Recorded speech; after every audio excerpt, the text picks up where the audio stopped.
going to demonstrate just how well Declip 2 can restore audio that's been completely lost due to digital clipping. I'm going to take this lovely guitar and deliberately ruin it by overloading the signal into this audio interface. It's easy to do by mistake, we're all human after all, but it's not always the case that you can simply re-record something important.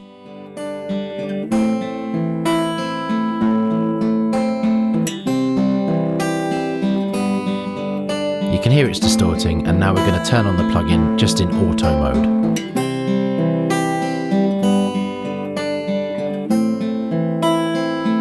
I'm just using auto mode, and you can see it's very effective, but you can go in and manually set the parameters if you prefer. Now I'll show you a before and after using the same exact loop of audio.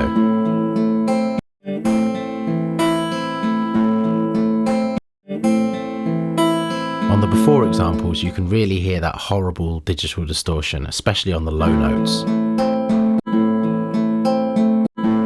You can also see it represented in the waveform. Then the CEDAR algorithm has magically restored it, and we now have a completely usable take. You can try this plugin for free, along with all the other plugins that we do. Thanks for watching.